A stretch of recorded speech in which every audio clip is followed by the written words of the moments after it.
మా పేరు షేక్ సత్తార్ సాహెబ్, జాతీయ అధ్యక్షులు ఆల్ ఇండియా దళిత్ ముస్లిం ఎస్సీ రిజర్వేషన్ ఫోరం మరియు నూరు భాషా దూదేకుల ముస్లిం పెన్షన్ సంఘం.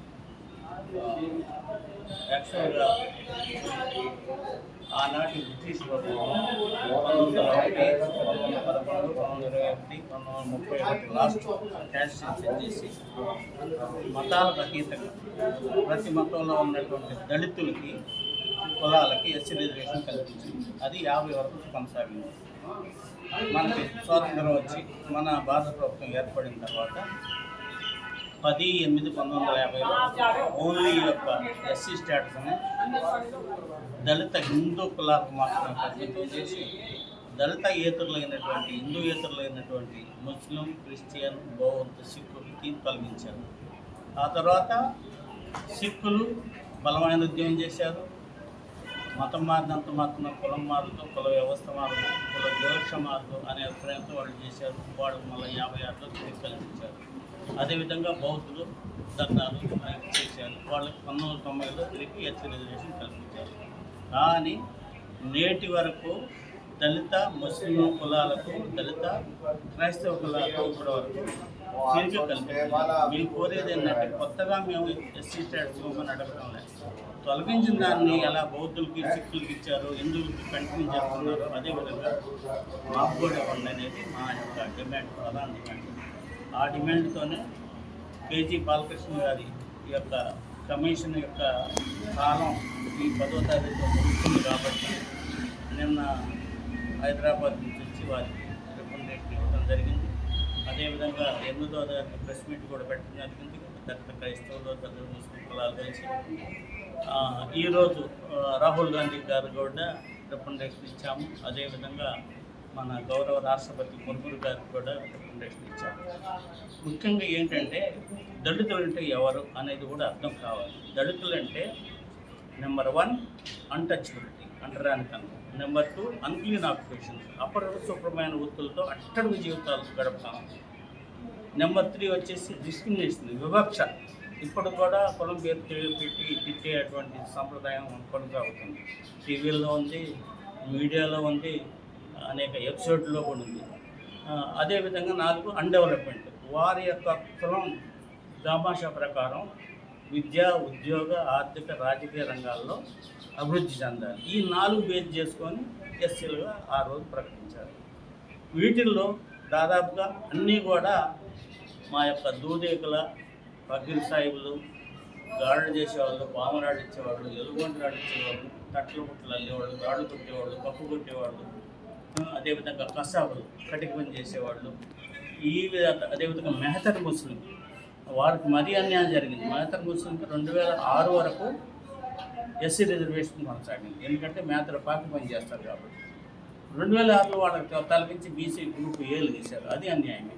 అయితే మేము కోరేది ఏంటంటే భారతదేశంలో మతం ఏ మతమైనా కూడా ఫలానా మతంలో వివక్ష లేదని చెప్పినా కూడా మన భారతదేశం కాబట్టి కులాలు ఉన్నాయి, వివక్ష అనేది కొనసాగుతూనే ఉంది. ఈరోజు కూడా మనం చెప్పాలంటే పోరా దూదేకులాడ, పోరా పింజారివాడ అని పింజారి అదవా కొంక అనేక విధాలుగా. అదేవిధంగా ముస్లిమ్స్ కూడా ఈ లద్దాఖ్ అనే ఒక పదాన్ని ఆదా ముస్లిమాన్, లద్దాఖ్ అనే ఉపయోగం. అంటే అది వివక్షకి 2 సైడ్లు కూడా, ఇటు హిందూ సమాజం నుండి ముస్లిం సమాజం నుంచి వివక్షను అనుభవిస్తూ ఉన్నాం మేము. యాక్చువల్గా అర్హులంటే మేము, మాలాంటి కులాలు. ఈ విధంగా 96 భారతదేశంలో 96-97 కులాలు ఉన్నాయి. మనకి తెలంగాణ, ఆంధ్రప్రదేశ్ చూసుకుంటే 60-65 కులాలు దళిత మూలవాసులుగా ఉన్నారు. వీళ్ళకి తిరిగి ఎస్సీ రిజర్వేషన్ కల్పించినట్లయితే వీళ్ళకి ఉద్యోగాల్లో అవకాశం వస్తుంది, విద్యలో అవకాశం వస్తుంది, రాజకీయంలో అవకాశం వస్తుంది. అదేవిధంగా సాంఘిక, ఆర్థిక రంగాల్లో కూడా డెవలప్మెంట్ వస్తుంది. సచార కమిటీలో తన పేజీ నెంబర్ 190 నుంచి 193లో ఇదే చెప్పారు.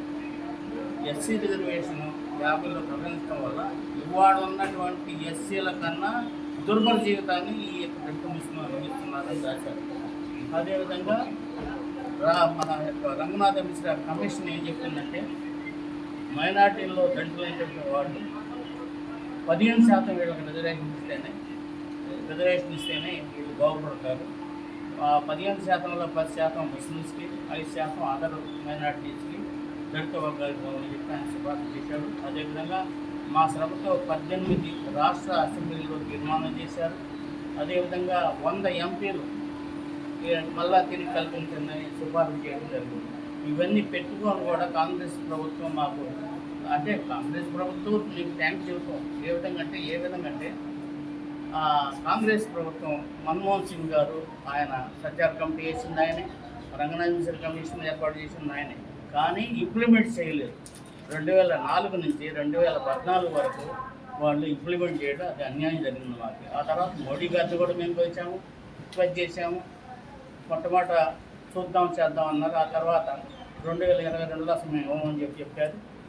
ఆ కమిషను కమిటీ రిపోర్టు పక్కన పెట్టేసి మళ్ళా కేజీ బాలకృష్ణ కమిషన్ వేసి 2 సంవత్సరాల టైం ఇచ్చారు. ఇప్పుడు 4 సంవత్సరాలు అయిపోయింది. కాలయాపన జరుగుతుంది, కానీ మా యొక్క దళిత ముస్లింలకి, క్రైస్తవ కులాలకి న్యాయం అనేది జరగటం లేదు. అందువల్ల న్యాయం జరగటానికి మేము పోరాటం చేస్తున్నాం. ఎందుకంటే మేము భారతీయం, మన ఊరి భారతదేశం, మనం అంతా భారతీయులు. కాబట్టి భారతీయుల్లో కూడా మేము విదేశాల నుంచి వచ్చిన వాళ్ళం కాదు, భారతదేశ ద్రవిడ మూలవాసులు మేము, ఎస్సీ ఆరిజిన్స్ మేము. ఎందుకంటే ఈ యొక్క గుడికి దూరం చేశారు కాబట్టి కొంతమంది ముస్లిమ్స్లో చేరారు, కొంతమంది క్రైస్తవులు చేరారు, కొంత బౌద్ధులు అయ్యారు, కొంతమంది సిక్కులు అయ్యారు. అందువల్ల మా యొక్క మెయిన్ డిమాండ్ ఏంటంటే మాకు శక్తి ఉన్న మేరకు తప్పకుండా మేము ప్రయత్నం చేస్తాం. ఇది సాధించే వరకు యొక్క మా ప్రయత్నం జరుపుతూనే ఉంది. అందువల్ల నేను మీకు లాస్ట్లో మీడియా మిత్రులకి, మీడియా ప్రేక్షకులకు అందరూ కూడా నమస్కారాలు, సలాములు చెబుతూ ముగిస్తాను. Thank you.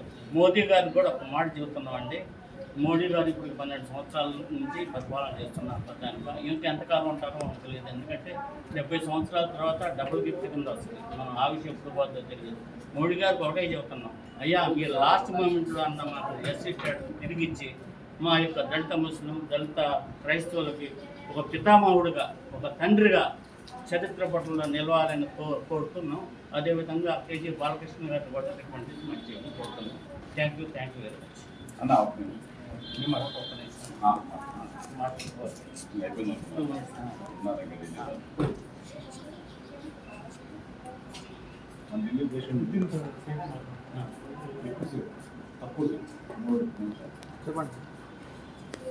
మొదటిసారిగా పందిరికేళ్ళ అందరికీ నమస్కారాలు.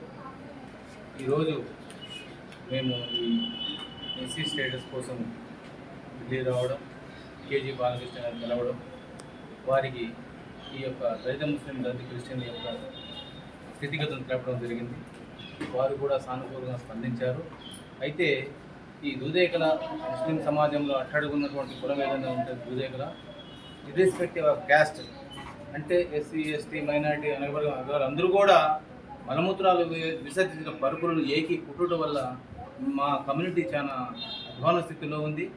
కాబట్టి మేము ఈ యొక్క కేంద్ర ప్రభుత్వాన్ని కోరేది ఏంటంటే పేరాబగా 1950 పేరా 3 ప్రకారం ఏదైతే తొలగించారో ఆ రిజర్వేషన్ మాకు కల్పించాలని, మాకు సమాజంలో మేము ఎదుర్కొన్న దూదేకల కమ్యూనిటీ, దూర్భాషా కమ్యూనిటీ, నదా పింజరం వల్ల మేము ఎదుర్కొన్నటువంటి వివక్షను అది దూరం చేయాలని, మాకు కూడా ఉద్యోగ రిజర్వేషన్ కల్పించాలని మేము ఈ ప్రభుత్వాన్ని కోరుతున్నాం. అదేవిధంగా ప్రధానమంత్రి మోడీజీ గారు ఉన్నప్పుడు ఈ యొక్క అణగారిన వర్గాలకు ఏదైతే న్యాయం చేస్తారో వారి చరిత్ర పట్టుదల శాశ్వతంగా ఉంటుంది. వారు మాకు న్యాయం చేస్తారని, ఈ యొక్క కేజీ బాలకృష్ణ గారి కమిషన్ ద్వారా మాకు న్యాయం జరుగుతుందని ఆశిస్తున్నాం.